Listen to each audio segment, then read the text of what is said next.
ಹರಿ ಓಂ ಗುರುಭ್ಯೋ ನಮಃ. ಆತ್ಮೀಯರೆಲ್ಲರಿಗೂ ಕೂಡ ನಮಸ್ಕಾರ. ಆತ್ಮೀಯರೇ, ಈಗ ಡಿಸೆಂಬರ್ ತಿಂಗಳಲ್ಲಿ ಆ ಒಂದು ತಿಂಗಳ ಪೂರ್ತಿ ಗ್ರಹಗಳ ಒಂದು ಬದಲಾವಣೆಯಿಂದ ಯಾವ ರೀತಿಯ ಒಂದು ಫಲಾಫಲಗಳು ಈ ಒಂದು ಮೇಷರಾಶಿಯ ಮೇಲೆ ಪ್ರಭಾವ ಬೀರುತ್ತೆ ನೋಡಿ. ಮೇಷರಾಶಿಯವರಿಗೆಲ್ಲರಿಗೂ ಕೂಡ ಈ ಒಂದು ಡಿಸೆಂಬರಲ್ಲಿ ಏನೆಲ್ಲ ಪ್ರತಿಫಲ ಸಿಗತ್ತೆ, ಯಾವ ರೀತಿಯ ಬದಲಾವಣೆಗಳಿದೆ, ಗ್ರಹಗಳ ಒಂದು ಸಂಚಾರದಿಂದ ಗ್ರಹಗಳು ಒಂದು ರಾಶಿಯಿಂದ ಮತ್ತೊಂದು ರಾಶಿಗೆ ಹೋಗ್ತಾ ಇರ್ತಕ್ಕಂತಹ ಒಂದು ಬಲದಿಂದ ಭೂಮಿಗೆ ಬರ್ತಾ ಇರ್ತಕ್ಕಂಥ ಎನರ್ಜಿ ಮತ್ತು ನಿಮ್ಮ ರಾಶಿಯ ಮೇಲೆ ಇರ್ತಕ್ಕಂತಹ ಪ್ರಭಾವ ಯಾವ ಮಟ್ಟಿಗಿರುತ್ತೆ, ಏನೆಲ್ಲ ಬದಲಾವಣೆ ಬರುತ್ತೆ, ಏನೆಲ್ಲ ಚೇಂಜಸ್ ಇದೆ, ಒಳ್ಳೆಯ ರೀತಿ ಪ್ರತಿಫಲಗಳು ಯಾವ ರೀತಿ ಇರುತ್ತೆ, ಯಾವ ಗ್ರಹದಿಂದ ಬಲ ಪಡಿತೀವಿ ಅನ್ನುವಂತಹದ್ದನ್ನು ನೋಡೋಣ. ಮುಖ್ಯವಾಗಿ ಈ ಡಿಸೆಂಬರ್ ತಿಂಗಳಲ್ಲಿ ಸೂರ್ಯ 15ನೇ ತಾರೀಕಿಗೆ ಧನುಸ್ಸು ರಾಶಿ ಪ್ರವೇಶ ಮಾಡ್ತಾ ಇದ್ದಾನೆ. ಅಂದರೆ ಧನುರ್ಮಾಸ ಪ್ರಾರಂಭ ಆಗುತ್ತೆ 15ರ ನಂತರ. ಹಾಗಾಗಿ ಸೂರ್ಯನ ಬದಲಾವಣೆಯಿಂದ ಯಾವ ರೀತಿ ಪ್ರತಿಫಲ ಸಿಗುತ್ತೆ. ಮತ್ತು ಶುಕ್ರ ಡಿಸೆಂಬರ್ 2ನೇ ತಾರೀಕಿಗೆ ಧನುಸ್ಸು ರಾಶಿಯಿಂದ ಮಕರ ರಾಶಿಗೆ ಸಂಚಾರ ಮಾಡ್ತಾನೆ. ಮತ್ತು ಇದೇ ಡಿಸೆಂಬರ್ ತಿಂಗಳಲ್ಲಿ 28ನೇ ತಾರೀಕಿಗೆ ಕುಂಭರಾಶಿಗೂ ಹೊರಟುಬಿಡ್ತಾನೆ. ಶುಕ್ರ ಈ ಒಂದು ತಿಂಗಳಲ್ಲಿ 2 ಬಾರಿ ಚೇಂಜ್ ಮಾಡ್ತಾನೆ. ಅಂದರೆ 2ನೇ ರಾಶಿಗೆ ಹೋಗ್ತಾನೆ, 2ನೇ ತಾರೀಕಿಗೆ ಮಕರ ರಾಶಿಗೆ ಬರ್ತಾನೆ, ಕುಂಭರಾಶಿಗೆ 28ನೇ ತಾರೀಕಿಗೆ ಹೋಗ್ತಾನೆ. ಹಾಗಾಗಿ ಒಂದೇ ತಿಂಗಳಲ್ಲಿ 2 ಮನೆ ಚೇಂಜ್ ಮಾಡ್ತಾ ಇರ್ತಕ್ಕಂಥ ಶುಕ್ರನ ಬಲದಿಂದ ಕೂಡ ಯಾವ ರೀತಿ ಪ್ರತಿಫಲಗಳಿದೆ ಅಂತ. ಇನ್ನು ಉಳಿದ ಗ್ರಹಗಳು ಯಥಾಸ್ಥಿತಿ ಆ ಒಂದು ರಾಶಿಗಳಲ್ಲಿರ್ತಕ್ಕಂತಹದ್ದು. ಶನಿ ಒಂದು ಕುಂಭರಾಶಿಯಲ್ಲಿ ಮತ್ತು ಮೀನ ರಾಶಿಯಲ್ಲಿ, ರಾಹು ಗುರು ಬಂದು ವೃಷಭ ರಾಶಿಯಲ್ಲಿರ್ತಾನೆ. ಸೊ ಕಟಕ ರಾಶಿಯಲ್ಲಿ ಕುಜ ಗ್ರಹ ಸಂಚಾರ ಮಾಡ್ತಾ ಇರ್ತಕ್ಕಂಥದ್ದು, ನೀಚ ಸ್ಥಿತಿಯಲ್ಲಿ ಸಂಚಾರ ಮಾಡ್ತಾ ಇರ್ತಕ್ಕಂಥದ್ದು, ಪ್ರಾರಂಭದಲ್ಲಿ ವಕ್ರಸ್ಥಿತಿ ಸಂಚಾರ ಮಾಡ್ತಾ ಇರ್ತಕ್ಕಂಥದ್ದು. ಕನ್ಯಾ ರಾಶಿಯಲ್ಲಿ ಕೇತು ಗ್ರಹ ಮತ್ತು ಬುಧ ಗ್ರಹ ಒಂದು ಪ್ರಾರಂಭದಲ್ಲಿ ವಕ್ರಸ್ಥಿತಿ ಇರ್ತಾನೆ. 15ನೇ ತಾರೀಕುವರೆಗೂ ವಕ್ರಸ್ಥಿತಿಯಲ್ಲಿ ಅಷ್ಟಮ ಸ್ಥಾನ ಅಂದರೆ ಮೇಷರಾಶಿಯಿಂದ ಅಷ್ಟಮ ಸ್ಥಿತಿಯಲ್ಲಿ ವೃಶ್ಚಿಕ ರಾಶಿಯಲ್ಲಿ ಸಂಚಾರ ಮಾಡ್ತಾ ಇರ್ತಾನೆ. ಈ ಒಂದು ಸ್ಥಿತಿಯಲ್ಲಿ ಈ ಒಂದು ಗ್ರಹಗಳ ಒಂದು ಸ್ಥಿತಿ ಮತ್ತು ಸಂಚಾರ ಬದಲಾವಣೆಯಿಂದ ನಿಮ್ಮ ರಾಶಿಗೆ ಯಾವ ರೀತಿ ಇರುತ್ತೆ ಅಂತ ನಾವು ನೋಡಿದ್ರೆ ನೋಡಿ, ಮುಖ್ಯವಾಗಿ ನಿಮ್ಮ ರಾಶಾಧಿಪತಿ ಕುಜ. ಹಾಗಾಗಿ ಕುಜನು ನೀಚ ಸ್ಥಿತಿ ಸಂಚಾರ ಅಂತೇಳಿ ಹೇಳಿದೆ. ಅದಕ್ಕೋಸ್ಕರ ಸ್ವಲ್ಪ ನಿಮ್ಮ ಹಠ ಸ್ವಭಾವ, ಮನಸ್ತತ್ವ, ನಿಮ್ಮ ವೈಯಕ್ತಿಕವಾದ ನಿರ್ಣಯಗಳು, ಸ್ವಲ್ಪ ಗುಪ್ತವಾದಂಥ ಕೆಲಸ ಕಾರ್ಯಗಳು, ಕ್ರಿಯೆಗಳು ಮಾಡುವಂತಹ ಸ್ಥಿತಿ ಇವೆಲ್ಲವೂ ಕೂಡ ಜಾಸ್ತಿ ಇರುತ್ತೆ. ಈ ತಿಂಗಳು ಪೂರ್ತಿ ಕೂಡ ಯಥಾಸ್ಥಿತಿ ಇರುತ್ತೆ.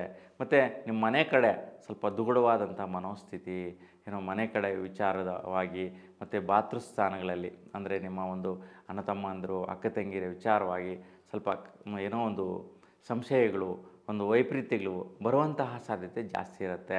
ಮತ್ತು ಆರೋಗ್ಯ ಸ್ಥಿತಿಯಲ್ಲಿ ಕೂಡ ಸ್ವಲ್ಪ ಗಮನಿಸಬೇಕಾಗಿರುತ್ತೆ. ಡೈಜೆಷನ್ ರಿಲೇಟೆಡ್ ಸಮಸ್ಯೆಗಳು ಬರುವಂತಹ ಸಾಧ್ಯತೆ ಹೆಚ್ಚಾಗಿರುತ್ತೆ. ಹಾಗಾಗಿ ಆರೋಗ್ಯ ವಿಚಾರವಾಗಿ ಕುಜಗ್ರಹ ಶಾಂತಿ ಪರಿಹಾರ ಅಂದರೆ ಸುಬ್ರಹ್ಮಣ್ಯ ಸ್ವಾಮಿ ಆರಾಧನೆ ಮಾಡಿಕೊಂಡ್ರೆ ಉತ್ತಮವಾದಂಥ ಫಲದಾಯಕವಾಗಿರುತ್ತೆ. ಈ ಒಂದು ವೈಪರೀತ್ಯ ಸರ್ವೇ ಸಾಮಾನ್ಯವಾಗಿ ಬರುವಂತಹದ್ದಿರುತ್ತೆ. ಇನ್ನು ನಿಮಗೆ ಸೂರ್ಯ ಅಷ್ಟಮ ಸ್ಥಾನ ಸಂಚಾರ. ಹಾಗಾಗಿ ನೋಡಿ, ಸ್ವಲ್ಪ ವಿದ್ಯಾರ್ಥಿಗಳಿಗೆ ಸ್ವಲ್ಪ ದುಗುಡ ಇರುತ್ತೆ, ವ್ಯಾಕುಲತೆ ಇರುತ್ತೆ, ಕಷ್ಟ ಇರುತ್ತೆ. ಹೊರಗಡೆ ಓದ್ತಾ ಇರ್ತೀರ, ಅಲ್ಲಿ ಹಾಸ್ಟೆಲ್ ಆಗಿರ್ಬೋದು ಅಥವಾ ನಿಮ್ಮ ಒಂದು ಎಲ್ಲ ಒಂದು ಪಿ ಜಿ ಇರ್ತಕ್ಕಂತಹದ್ದಾಗಿರ್ಬೋದು. ಹೊರಗಡೆ ಪ್ರದೇಶದಲ್ಲಿ ನಿಮ್ಮ ಆರೋಗ್ಯ ಸ್ಥಿತಿ ವೈಪರೀತ್ಯ ಬರುವಂತಹದ್ದು, ಮತ್ತು ಬ್ಲಡ್ ರಿಲೇಟೆಡ್ ಇಶ್ಯೂಸ್ ಬರುವಂತಹದ್ದು, ಬಾಡಿ ಹೀಟ್ ಆಗುವಂತಹ ಸ್ಥಿತಿ, ಸ್ವಲ್ಪ ಕಷ್ಟಗಳು ಎದುರಾಗುವಂತಹದ್ದು, ನಿಮ್ಮ ಕೆಲಸಗಳಿಗೆ ಕ್ರಿಯೆಗಳಿಗೆ ಅಡ್ಡಿ ಬರುವಂತಹದ್ದಾಗ್ತಾ ಇರುತ್ತೆ. ಇನ್ನು ಬೇರೆ ಸರ್ಕಾರಿ ವೃತ್ತಿಯಲ್ಲಿ ಯಾರು ಕೆಲಸ ಮಾಡ್ತಾಯಿದ್ದೀರಾ ಅಂತಹವ್ರಿಗೂ ಸ್ವಲ್ಪ ವೈಪರೀತ್ಯಗಳು ಬರುವಂತಹದ್ದು, ಸ್ವಲ್ಪ ತಲೆನೋವು ಬರುವಂತಹ ಸಾಧ್ಯತೆ ಇರುತ್ತೆ. ಯಾಕಪ್ಪ ಅಂತಂತಂದರೆ ನೀವು ಮಾಡ್ತಾ ಇರ್ತಕ್ಕಂತಹ ಕೆಲಸಗಳಲ್ಲಿ ಕ್ರಿಯೆಗಳಲ್ಲಿ ಅಡಚಣೆಗಳು ಬರುತ್ತೆ.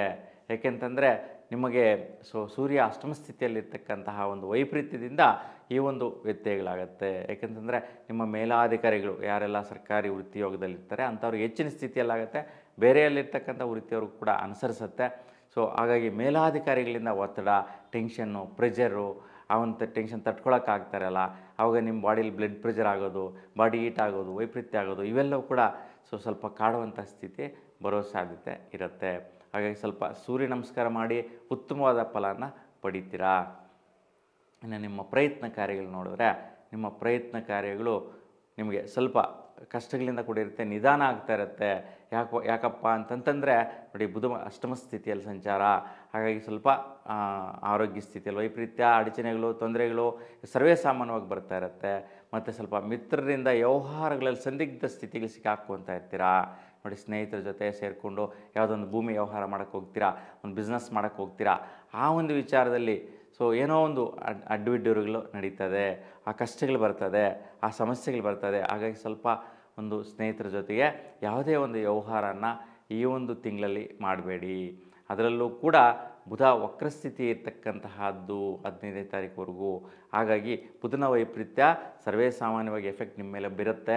ಹಾಗಾಗಿ ಆ ಒಂದು ಬೀರುವಂತಹ ಎಫೆಕ್ಟ್ನ ನೀವು ಪರಿಹರಿಸ್ಕೋಬೇಕು ಅಂತಂದರೆ ವಿಷ್ಣು ದರ್ಶನ ಮಾಡಿ ಸುಫಲ ಸಿಗುತ್ತೆ. ಇನ್ನು ಹಣಕಾಸಿನ ವಿಚಾರ ನೋಡಿದ್ರೆ ಸ್ವಲ್ಪ ದೊಡ್ಡ ಮೊತ್ತದಲ್ಲಿ ದುಡ್ಡು ಕಾಸು ಸಂಪಾದಿಸುವಂಥ ಪ್ರಯತ್ನ ನೀವು ಈ ಒಂದು ವರ್ಷದಲ್ಲಿ ಮಾಡ್ತಾ ಇದ್ದೀರಾ.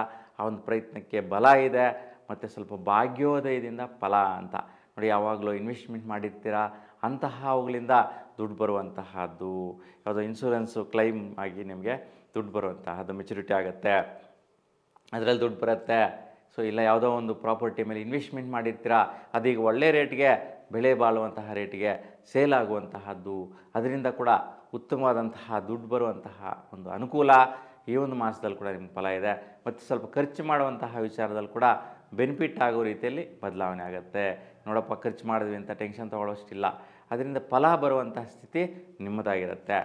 ಇನ್ನು ನಿಮ್ಮ ಒಂದು ದಾಂಪತ್ಯ ಸೌಖ್ಯ ಹೆಂಗಿರುತ್ತಪ್ಪ ಅಂತಂದರೆ ನೋಡಿ, ಭಾಗ್ಯಪ್ರಾಪ್ತಿ ಯೋಗ. ಸೊ ಹಿಂದಿನ ತಿಂಗಳಲ್ಲೂ ಹೇಳಿದೆ.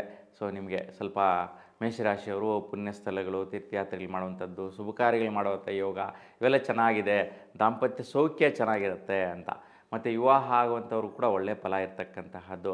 ಮತ್ತು ಯಾರೆಲ್ಲ ವೃತ್ತಿಗೋಸ್ಕರ ಕೆಲಸಕ್ಕೋಸ್ಕರ ನೀವು ವೆಯ್ಟ್ ಮಾಡ್ತಾ ಇರ್ತೀರಾ ಅವ್ರಿಗೆ 2ನೇ ತಾರೀಕಿನ ನಂತರ ನಿಮಗೆ ಕೆಲಸ ನಿರ್ಣಯಗಳು ಸೊ ಖಂಡಿತವಾಗಿಯೂ ಕೂಡ ಸಿಗತ್ತೆ. ಯಾಕಪ್ಪ ಅಂದರೆ ನಿಮಗೆ ಶುಕ್ರನ ಬಲ ಅಷ್ಟೊಂದು ಫಲ ಕೊಡ್ತಾನೆ. ಯಾಕಂದರೆ ಬದಲಾವಣೆಯ ಒಂದು ಫಲ ನಿಮ್ಮ ಒಂದು ವೃತ್ತಿಯಲ್ಲಿ ಕೂಡ ಬದಲಾವಣೆಯನ್ನು ತರ್ತದೆ. ಸೊ ಅದೇ ರೀತಿ ತಿಂಗಳ ಅಂತ್ಯದವರೆಗೂ ಕೂಡ ಶುಕ್ರನ ಒಂದು ಬದಲಾವಣೆ ನಿಮಗೆ ಕುಂಭರಾಶಿಗೆ ಹೋಗೋದ್ರಿಂದ 28ನೇ ತಾರೀಕಿಗೆ ನಿಮಗೆ ವೃತ್ತಿಯಿಂದ ಆದಾಯ ಕೂಡ ಬರುವಂತಹದ್ದು. ನೀವು ಎಲ್ಲಿ ಕೆಲಸ ಮಾಡ್ತಾ ಇರ್ತೀರಾ ಅಲ್ಲಿ ಇನ್ಕ್ರಿಮೆಂಟ್ ಜಾಸ್ತಿ ಕೊಡುವಂತಹದ್ದು, ಮತ್ತು ಹೆಚ್ಚಿನ ಸ್ಥಿತಿಯ ಒಂದು ಸ್ಯಾಲ್ರಿ ಸಿಗುವಂತಹದ್ದು, ಬಡ್ತಿ ಸಿಗುವಂತಹದ್ದು, ಈ ಒಂದು ಬದಲಾವಣೆಯ ಅನುಕೂಲ ನಿಮ್ಮದಾಗಿರುತ್ತೆ. ಈ ಒಂದು ರೀತಿಯ ಒಂದು ಪ್ರತಿಫಲನ ಕೂಡ ನೀವು ಶುಕ್ರನಿಂದ ಪಡೆಯುವಂತಹ ಯೋಗ ನಿಮ್ಮದಾಗಿರುತ್ತೆ. ಇನ್ನು ನಿಮಗೆ ವೃತ್ತಿ ಮತ್ತು ಆದಾಯ ಸ್ಥಾನದಲ್ಲಿ ಸ್ಥಿರವಾಗಿರುತ್ತೆ. ಸೊ ಕಠಿಣ ಪರಿಶ್ರಮದಿಂದ, ನೀತಿ ನಿಯತ್ತು ಧರ್ಮದಿಂದ ನೀವು ಕೆಲಸ ಮಾಡ್ತಾ ಇರ್ತೀರಾ. ಸೊ ಈ ವಿಚಾರದಲ್ಲಿ ಹೆಚ್ಚಿನ ವೈಪರೀತ್ಯಗಳಿರೋದಿಲ್ಲ, ಆದರೂ ಉತ್ತಮವಾದಂತಹ ಫಲದಾಯಕ ಇದೆ. ಯಾವುದೇ ಗ್ರಹದೋಷ ಅಂತೂ ನಿಮ್ಮ ವೃತ್ತಿಯಾಗಲಿ ಆದಾಯ ವಿಚಾರಕ್ಕಾಗಲಿ ತೊಂದರೆಗಳಿಲ್ಲ. ಸೊ ಸ್ವಲ್ಪ ಅನವಶ್ಯಕವಾದಂಥ ಖರ್ಚುಗಳು ಭಾಳಷ್ಟು ದಿನಗಳಿಂದ ಬರ್ತಾ ಇದೆ. ಸೊ ತಲೆನೋವಿಗೋಸ್ಕರ ಅಂದರೆ ಯಾವುದೋ ಕಮಿಟ್ಮೆಂಟ್ ಇತ್ತು, ಸಾಲ ಇದೆ, ತೀರಿಸೋಣ ಅನ್ನುವಂತಹದ್ದು, ಆ ಒಂದು ವಿಚಾರದಲ್ಲಿ ಸ್ವಲ್ಪ ತೀರಿಸುವಂಥ ಪ್ರಯತ್ನಗಳು ನಿಮಗೆ ಈ ಒಂದು ತಿಂಗಳಲ್ಲಿ ಸ್ವಲ್ಪ ಅನುಕೂಲಿಸುತ್ತೆ. ಹಾಗಾಗಿ ಹಳೆ ಸಾಲಗಳಿರ್ತಕ್ಕಂಥವ್ರಿಗೆ, ಹಳೆ ಕಮಿಟ್ಮೆಂಟ್ಸ್ ಇರ್ತಕ್ಕಂಥವ್ರಿಗೆ, ಹಳೆ ಜವಾಬ್ದಾರಿಗಳು ಯಾವುದನ್ನು ಇತ್ತು ಅಂತಂದರೆ ಈ ತಿಂಗಳಲ್ಲಿ ಸೆಟ್ಲ್ ಮಾಡ್ಕೊತೀರಾ. ಈ ಒಂದು ಯೋಗ ಫಲ ನಿಮ್ಮದಾಗಿರುತ್ತೆ. ಇನ್ನು ಹೇಳಿದೆ ಮಿತ್ರಸ್ಥಾನ ಸ್ವಲ್ಪ ಜಾಗೃತೆಯಿಂದ ಇರಿ ಅಂತ. ಸೊ ಯಾಕೆಂತಂದರೆ ಭೂಮಿ ವ್ಯವಹಾರಗಳ ವಿಚಾರದಲ್ಲಿ ಸ್ವಲ್ಪ ಕೇಸು, ಕೋರ್ಟು, ವ್ಯವಹಾರ, ಟೆನ್ಷನ್ನು ಇವುಗಳಿಗೆ ಮತ್ತು ನೀವು ಮಾಡ್ಕೊಂಡಿರ್ತಕ್ಕಂಥ ಒಪ್ಪಂದಗಳು ಮುರಿದು ಹೋಗುವಂತಹದ್ದು, ಇಲ್ಲ ಆ ಒಂದು ಒಪ್ಪಂದಗಳ ವಿಚಾರ, ಆ ಕಾಂಟ್ರಾಕ್ಟ್ಸ್ ಏನಿದೆ ಅವುಗಳಲ್ಲಿ ಸ್ವಲ್ಪ ಟೆನ್ಷನ್ ಬರುವಂಥ ಸ್ಥಿತಿ ಇರುತ್ತೆ. ಹಾಗಾಗಿ ಮಹಾಗಣಪತಿ ದರ್ಶನ ಮಾಡಿ ಸೊ ಉತ್ತಮವಾದಂಥ ಫಲನ ಪಡಿತೀರಾ. ಹಾಗೆ ಒಟ್ಟಾರೆಯಾಗಿ ನಿಮಗೆ ಈ ತಿಂಗಳ ಪೂರ್ತಿ ತುಂಬ ಶುಭದಾಯಕವಾದಂಥ ಫಲಗಳಿದೆ. ಸ್ವಲ್ಪ ಆರೋಗ್ಯನ ಗಮನಿಸಿ, ಆರೋಗ್ಯ ವಿಚಾರ ಬಿಟ್ಟರೆ ಬೇರೆ ವೈಪರೀತ್ಯಗಳೇನಿಲ್ಲ. ಸ್ವಲ್ಪ ಮನೆ ಕಡೆ ಮತ್ತು ವೈಯಕ್ತಿಕವಾದಂತಹ ಒಂದು ಸ್ವಲ್ಪ ಕನ್ಫ್ಯೂಷನ್ಸ್ ಇದೆ. ನಿಮ್ಮ ಮೇಲೆ ನಿಮಗೇನೆ ಕಾನ್ಫಿಡೆನ್ಸ್ ಕಡಿಮೆ ಇರುತ್ತೆ. ಹಾಗಾಗಿ ಹೇಳಿದೆ ನಾನು, ಪರಿಹಾರ ಏನಪ್ಪ ಅಂತಂತಂದರೆ ಕುಜಗ್ರಹ ಆರಾಧನೆ ಮಾಡಿ ಅಂತ. ಅದಕ್ಕೆ ನೋಡಿ, ಸುಬ್ರಹ್ಮಣ್ಯ ಸ್ವಾಮಿಯ ಹತ್ರ ಹೋಗಿ ಒಂದು ನೀವು ತಂಬಿಟ್ಟಿನ ದೀಪಗಳನ್ನು 9 ತುಪ್ಪದ ತಂಬಿಟ್ಟು ದೀಪಗಳನ್ನು ಬೆಳೆಸೋದ್ರಿಂದ ನಿಮ್ಮ ಒಂದು ಆರೋಗ್ಯ ಪರಿಸ್ಥಿತಿ, ಮನೆ ಕಡೆ ದೂಡ ಇಲ್ದಿರ ಇರ್ತಕ್ಕಂತಹದ್ದು, ವೈಯಕ್ತಿಕ ನಿರ್ಣಯಗಳಲ್ಲಿ ಉತ್ತಮವಾದ ಫಲನ ಪಡೀತೀರಾ. ನಿಮ್ಮೆಲ್ರಿಗೂ ಒಳ್ಳೆಯದಾಗಲಿ. ಸೊ ನಿಮಗೆ ನಮ್ಮ ವಿಡಿಯೋಸನ್ನೆಲ್ಲ ನೋಡಿ ಇಷ್ಟ ಆಗಿದ್ದರೆ ಸೊ ನೀವು ಈ ಒಂದು ಸ್ಕ್ರಾಲ್ ಆಗ್ತಾ ಇರ್ತಕ್ಕಂತಹ ನಂಬರ್ಗೆ ನೀವು ಕರೆ ಮಾಡ್ಬೋದು. ಸೊ ನಿಮ್ಮ ವೈಯಕ್ತಿಕ ವಿಚಾರಗಳನ್ನ ನೀವು ವಾಟ್ಸಾಪ್ ಮುಖಾಂತರ, ಮೆಸೇಜ್ ಮುಖಾಂತರ ತಿಳಿಸ್ಬೋದು. ಯಾಕಂತಂದರೆ ಫೋನ್ ಮಾಡಿದ್ರೆ ಬ್ಯುಸಿ ಇರ್ತೀವಿ, ತೆಗೆಯೋದಿಲ್ಲ. ಸೊ ಹಾಗಾಗಿ ನೀವು ವಾಟ್ಸಾಪ್ ಮುಖಾಂತರ ನೀವು ಮೆಸೇಜನ್ನು ತಿಳಿಸ್ಬೋದು. ಹಾಗಾಗಿ ನೀವೆಲ್ರಿಗೂ ಒಳ್ಳೆಯದಾಗಲಿ. ನಮಸ್ಕಾರ.